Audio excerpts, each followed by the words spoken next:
working together. I think that's what it says right up there, looking ahead, working together. That's exactly, and that's Kelly's title. So that's exactly right. That's the perfect message, because everyone does have a role to play. The local, state, and federal governments, the private sector, the nonprofits, the local housing agencies. I know many people are here from the local housing organizations, the faith-based community, and the volunteers like yourself. So it's a shared responsibility. Everyone knows that. It's not just on any particular agency. And I think DHCD, we're doing everything we can with the resources provided, but it's only with everyone working together collectively that it's really gonna, I think that we're gonna make a dent.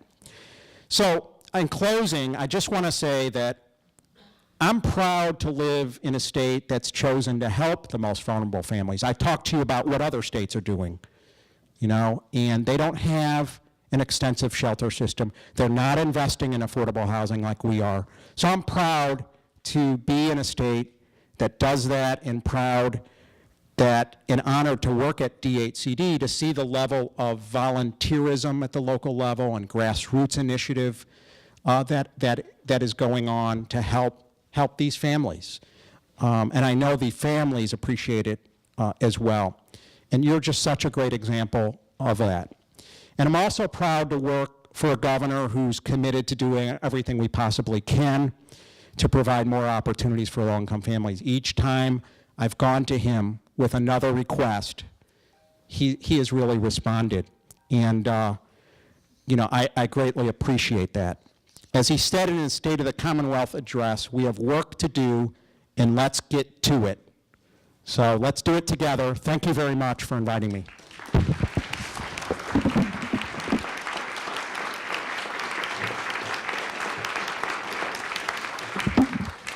Thank you very much, Undersecretary Gornstein. We have time for some questions from Mr. Gornstein. Just a few minutes, I suppose. Any questions? And Aaron, perhaps you'd like to accept them and respond as you go. Sure. Yes. You mentioned 600 and something units this year. And yes. 1,000. Yes. You said beds and units. Okay. Okay, when I talk about permanent supportive housing, I mean units of housing. Those are apartments. And permanent supportive housing includes affordable housing with wraparound services that are really part of the program. It could be job training, childcare, other kinds of associated services. When I talk about congregate shelter, that's temporary transitional housing. It's not permanent. And I refer to it as beds sometimes and units sometimes, but it's, I guess you would say it's beds. So it's number of families in emergency/transitional housing. It's more congregate in nature, where you have several families living in one home. So, sorry about the terminology, but I do tend to mix it up a little bit. Yeah. I have a question about you said that all of the families in hotels have case managers. Yes. So are those case managers all from the same organization, or where are they from? Well, they probably have many case managers, but in terms of our agency, we've assigned the regional housing agency, and they've staffed up because we've increased their staffing, to each family, so they go out and meet with each family. In addition to that, many families are on TAFDC, so they may have a case manager from the Department of Transitional Assistance. Some will have a case manager from DCF.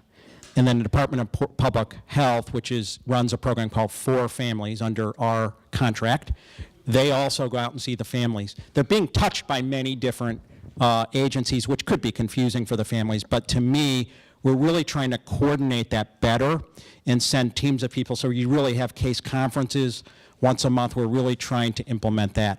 So when I say case manager, it's probably multiple, but the housing part of this, which is getting the families rapidly rehoused out of the motel into permanent housing, which is what our goal is, that's a housing specialist who's helping that family on housing search and placement. And so that's a case manager that I was referring to. Yes? How do the various case managers communicate with each other? Well, again, we've been trying to pull together monthly meetings of the different state agencies involved, but I know there's also local agencies involved. And one of the things that we've seen is it's great to have so much volunteer help and people wanting to go out in the motels at the local level, but that often does get can be a little bit confusing for the families, et cetera. So we're trying to coordinate also at the local level. But are you implying there is a lack of coordination? Because I probably agree with you, but okay, yeah. But look, I'd rather have more help than less, so it's sort of a good problem to have, right? I mean, but it does mean that we need to coordinate as best we can, not only just between our state agencies, but at the local level as well. The emergency assistance line item and the motel, hotel, shelter line item have really had a supplemental budget for many years. And so when we run out of money, as we have already done, and we go back to the legislature and say, we're out of money, and then they decide whether they have appropriated additional money, which they will do again. So it comes out of the state budget. No. Some people said, why don't you take the $50 million you're spending on motels and just magically transform it into rent payments and private housing for landlords? We really can't do that. That's the money. The money is for homeless families in shelter. So we have to spend it that way. However, we have been trying to get savings in the shelter budget, put it right into permanent housing. We did that with the Housing Preservation and Stabilization Trust Fund. We're doing that with MRVP. We're doing that with the home-based program. So we are investing in permanent housing, but I think there's a frustration. Why don't you just take all that money, instead of paying a motel $82 a night, just pay a landlord? Well, that's a little oversimplified, and we really can't do that. Excuse me. Well, we have a strong connection with many of the private agencies, including the agencies affiliated with United Way and such. And many of those agencies are trying to help out. I think about healthcare for the homeless, and they're going out into the motels and helping out with healthcare, and other organizations like that. Certainly, some of the major employers have been very involved in hiring families who are coming out of shelter or in shelter, so that's been very helpful. So there are many private agencies around the state that are trying to help as best they can. We don't see a lot doing sort of short-term emergency beds. I think back maybe a couple decades ago, the churches and others probably were doing more of that. They tend to do that more on the individual side as opposed to the family side. We don't see a lot of those privately run family shelters anymore. We used to have more of them. And so that's one of the issues. They then are relying on us for shelter. So I guess that's all my time here. I'm sorry. That Okay. was very constructive. Okay, here you go. Thank you very, very much. Okay, I'd like to introduce Gail Booker, another one of our steering committee members, and she'll introduce our next speaker. Gail, and we're going to move the furniture. I'll just get this.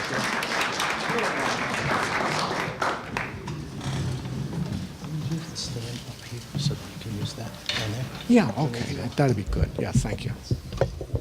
Very good. Okay. A balancing act. I'm Gail Booker. I am very happy to be introducing our next speaker, who is Kelly Turley from the Massachusetts Coalition for the Homeless. For the last 16 years, Kelly Turley has been an advocate with and for the people experiencing homelessness and poverty. Since 2002, Kelly has worked for the Massachusetts Coalition for the Homeless, where she now serves as Director of Legislative Advocacy. At the Coalition, she collaborates to develop public policy strategies to create access to homelessness prevention benefits, safety net resources, and affordable housing opportunities for families, unaccompanied youth, and adults throughout the Commonwealth. Kelly coordinates the Coalition's presence at the State House and serves as a liaison to state entities such as the Department of Housing and Community Development, the Department of Transitional Assistance, and the Executive Office of Health and Human Services.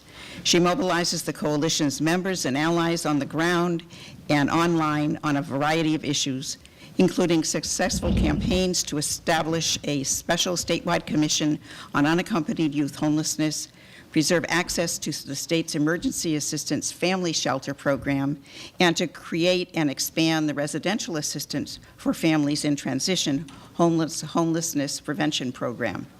In addition to her housing and homelessness advocacy, Kelly is a long-term human rights activist serving in the volunteer leadership positions with Amnesty International USA and Students for a Free Tibet International.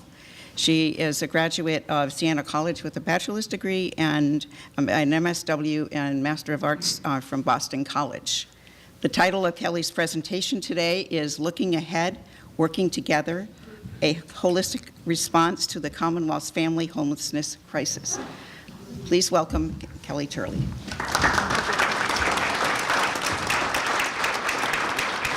need to speak up and move up. Good afternoon. Is that working? Thank you so much, Gail, and thank you very much to Frank and Carl for having me here. And on behalf of the coalition, we're so grateful for your partnership, not only today, but day in and day out, as you are tremendous partners with us in the legislative advocacy that, and as well as the direct service families that we're working with. So thank you once again for having me here today. And I'm very grateful for the opportunity to follow Undersecretary Gornstein. Our remarks have a lot in common with one another because the coalition works in a collaborative way with DHCD, and we really do want to work on the same page to move towards those solutions to family homelessness. And we know that the only way that we can move forward is to move forward together, that DHCD can't provide the housing and support services to families that they want to provide unless they have the resources. And they can't have the resources that they need unless they're working in partnership with the legislators that are here in the room and at the State House, as well as advocates and providers and community members around the state who are asking the state to prioritize those resources in the state budget. So the questions came up, why can't DHC just give everyone housing when they're spending that money anyway? And those are the questions that have to come up at the State House. We don't want to take away the safety net of shelter. And as Aaron said, Massachusetts is unique in providing those opportunities to families. But at the same time, we have to have those policy conversations about how do we best use our resources and how do we make sure that housing and homelessness prevention and safety net resources are top priorities in a very large, say, $36 billion state budget.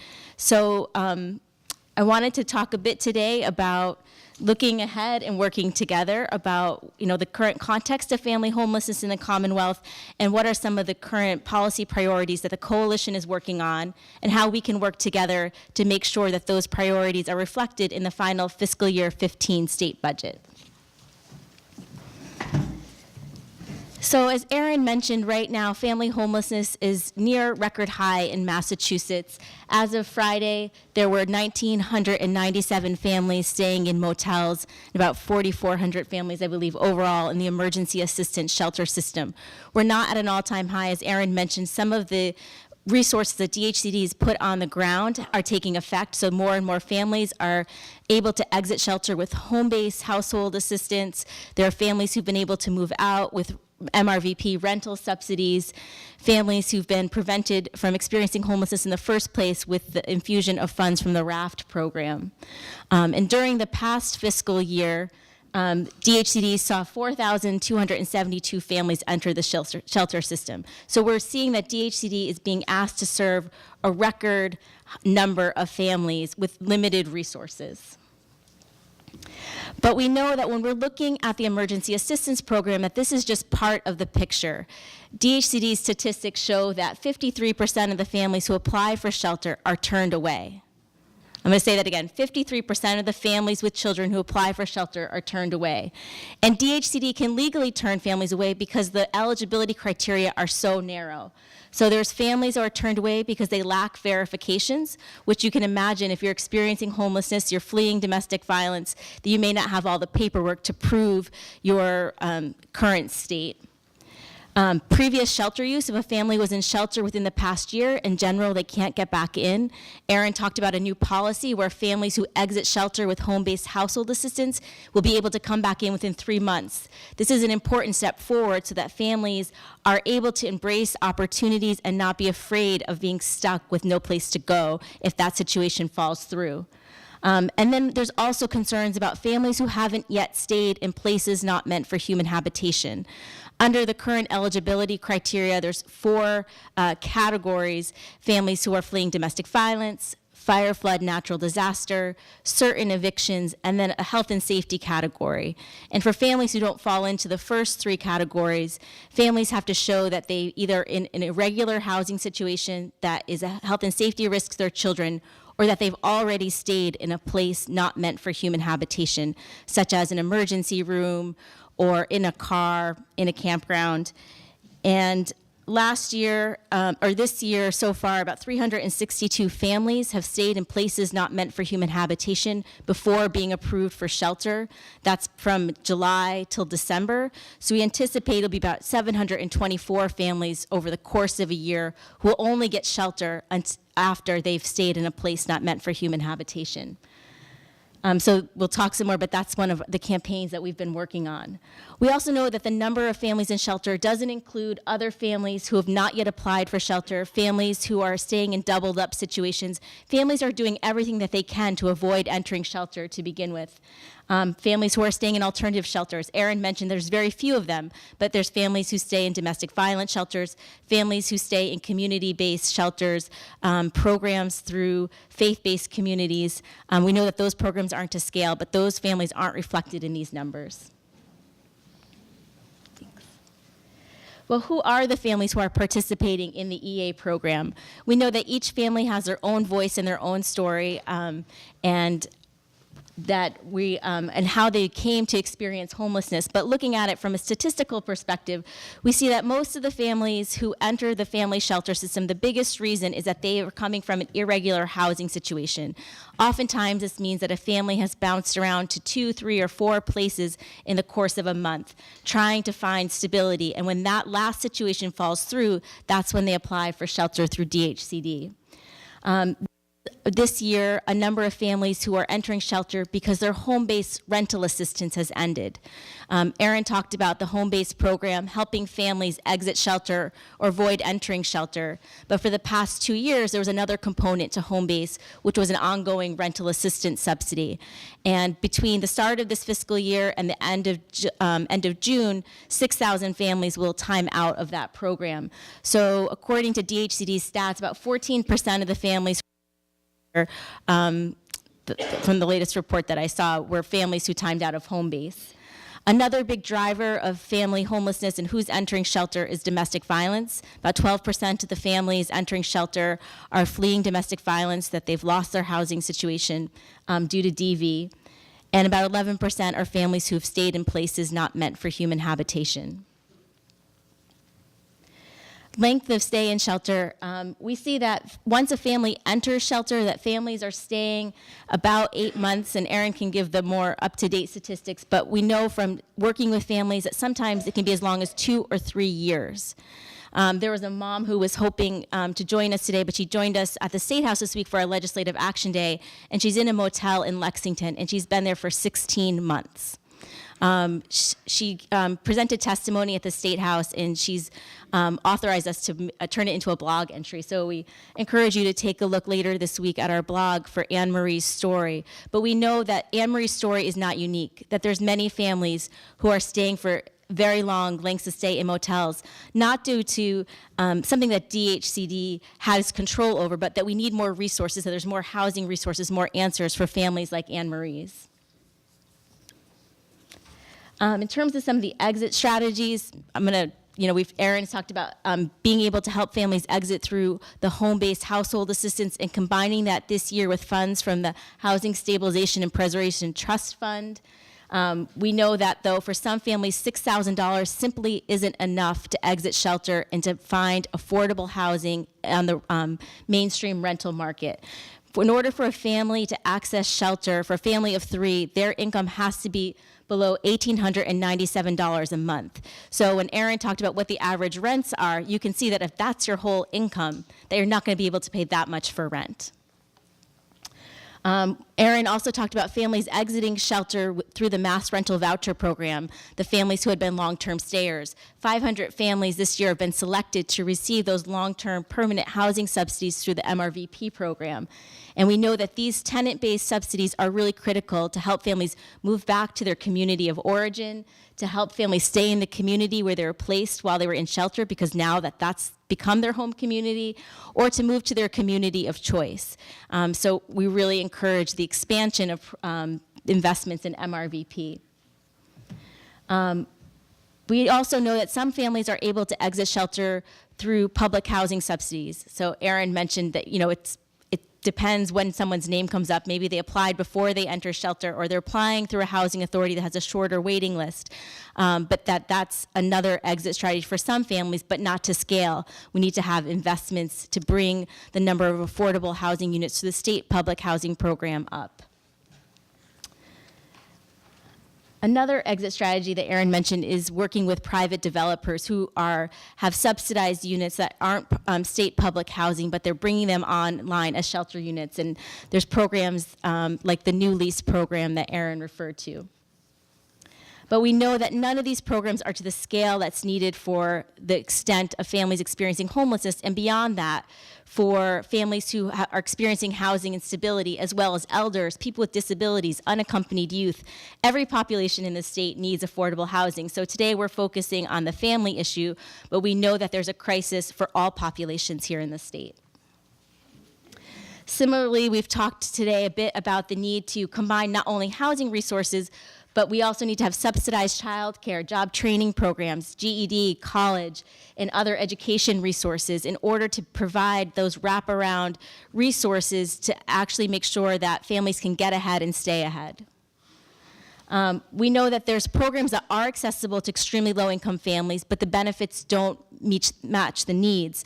So the state's cash assistance program, the welfare program, TAFDC, right now, for a family of 3, the maximum benefits that they can get each month is $618. So that's only 37% of the federal poverty guidelines. And we know that the federal poverty guidelines aren't a real indicator of what it takes to live in Massachusetts. So these are some of the issues. We see many of the families in shelter, their only income is TAFDC. So just to talk quickly about what we can do, so much of what we do at the Coalition is try to coordinate advocacy strategies, to have as many voices as possible around the state join in unison to be able to ask the legislature and the administration to make the investments that we need to move forward towards solutions to family homelessness and beyond. So we know we need to have deeper investments in programs like RAFT. This year, the RAFT program is funded at an all-time high, $10 million. In the year ahead, we're looking for the state to make a $12 million investment. And as part of the RAFT program, to maintain a program that was started this year as a sub-program within RAFT, and that's the 7-day temporary emergency accommodations program. And that program, we wished it wasn't needed, but it is, and that program provides a safety net to the safety net. So at the beginning of the year, from September through December, there were funds for when a family went to apply for shelter and they were told that they weren't yet eligible, but the state knew that their family was going to be heading to a place not meant for human habitation. They were referred to this alternative shelter program. And $500,000 was allotted in the fiscal year 14 budget, but all of those funds were spent, and the program shut down right before Christmas on December 20th. So we're looking for, in the year ahead, to maintain RAFT as a homelessness prevention program, to be able to provide startup costs for apartments, but also to provide this safety net that's obviously very much needed. We're also looking to make sure that the resources for rapid rehousing and permanent housing are there. And so as we look ahead to fiscal year 15, we're looking for the state to make a dramatic reinvestment in the Massachusetts rental voucher program. And we have lots of information about all these priorities at our spot on the table in the corner. But those of you who've been we're at the State House on Monday and on Thursday for Cookie Day, which was sponsored by Homes for Families, and the Coalition's Legislative Action Day, know that we're looking for an $87.5 million investment in the Massachusetts rental voucher program. Aaron talked about this is the first time in 24 years where we've seen a reinvestment in MRVP. It used to be a $120 million program. It's at 57.5. We think that at $87.5 million, we'll just be beginning to make those reinvestments, but we'll be able to house another 2,000 plus households in long-term affordable housing. And that will be a down payment towards this goal of really addressing homelessness, not only for families, but for elders and people with disabilities. We're also looking to make sure that we maintain a safety net programs like emergency shelter, like the TFDC cash assistance program. We think it was, we really applaud the governor for recognizing what the need is for the emergency assistance shelter as he proposed his fiscal year 15 budget. But we also want to make sure that the investments in shelter are matched by investments in long-term housing and prevention. Also, in terms of the TFDC program, we're seeing that the caseloads have gone down this year, and we're asking the legislature to continue funding that program at the same level and reinvesting the savings so that the benefits that go out to families on a monthly basis can be increased. So I mentioned that right now they're at 37% of the federal poverty level. By reinvesting the savings, we can start to make sure that the benefits better match the needs of families. So we know that some of your legislators are here in the room, so we invite you to have the conversations with them today, to reach out to their staff, to set up meetings, but to really make sure that the conversations are happening so that your elected officials know what your priorities are, that you really care about family homelessness and homelessness issues in general. Legislators here can talk about the effectiveness of it, but we really encourage people to write a personal letter, to take online actions, to be able to visit the State House, to talk to legislators and their aides on these issues. We also invite you to write letters to the editor. We have templates available for you to be able to do those letters, but trying to get the message out to the broader community, not only to legislators, but also to your neighbors, to get them engaged in the advocacy, and to really keep the conversations going, to participate in forums like this, to plan additional actions, and to stay informed. We invite you to join our email list, to follow us on Facebook and Twitter, and to really continue the conversation. We appreciate your advocacy and look forward to working with you in the year ahead. Thank you.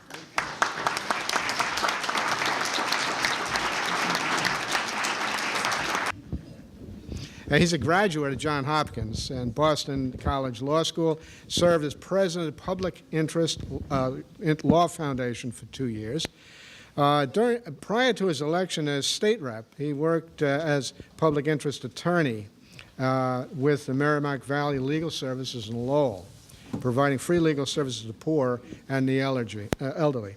As a public interest lawyer, he also worked to help low-income residents with issues of housing, Social Security, disability, and unemployment. Jamie served as state representative for the 37th Middlesex District after being elected the only clean elections candidate to public office in Massachusetts history as of November 2002. Amen. In 2009, Jamie Eldridge began service as state senator for Middlesex and Worcester, and has become known for his leadership and independence on behalf of his constituents. He has focused his energy in the House and in the Senate on a wide range of public service issues, but most especially in addressing the needs of those affected by the economic downturn in the Commonwealth. He is the recent winner of the CHAPA Housing Heroes Award for the work he's done in the housing bond bill and other housing efforts. He is, in fact, the chairman of the Joint Committee on Housing. And so please welcome Senator Jamie Eldridge.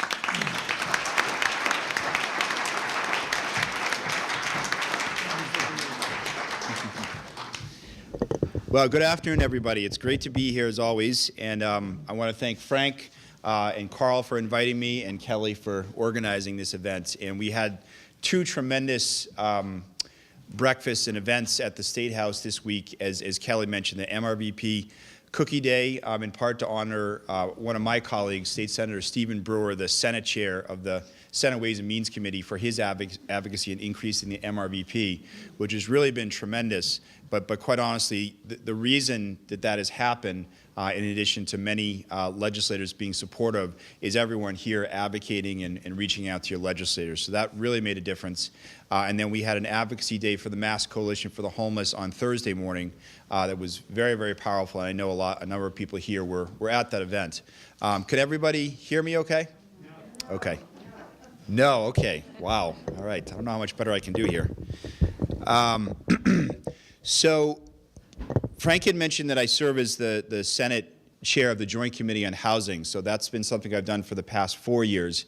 And I just have to say, because I don't want to repeat what Aaron has said, is that Aaron's overview of what has happened during his tenure as the Undersecretary of DCD has really been tremendous in talking about the new units that are coming online, whether the congregate units, whether the shelter units, or the new housing units, is really, I think, a significant reason due to his leadership. We have a tremendous partnership together, and I think what's important to think about when you think about the challenges that the state government, whether the legislature or the Patrick administration, has had on addressing the homeless crisis or building more affordable housing, is that, of course, in 2007, so when Governor Patrick was sworn in, he issued the call to end homelessness in Massachusetts.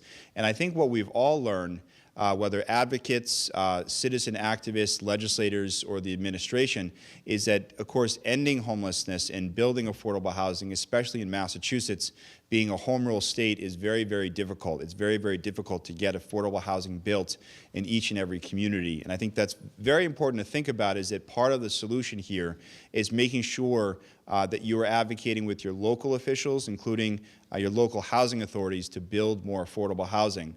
Because I think one of the interesting sort of dynamics that's going on right now is that, of course, a sizable number of homeless families that, we're living in Lynn or Boston or Worcester are being placed in motels that are often in the suburbs. And certainly in the 14 communities I represent, and I know there's representatives here from throughout that district, there are being people placed in hotels in Marlborough and Westborough and Northborough.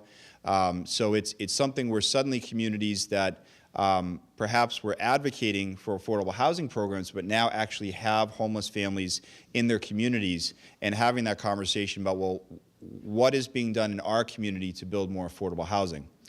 So what I do want to add is that I just want to thank a couple key people here for their advocacy, sort of at the local level. Aaron talked about the tremendous efforts that you're doing, not only advocating to us as legislators and elected officials at the state level for some of these budget increases, but it's also about the tremendous efforts that many of you are doing at the local level.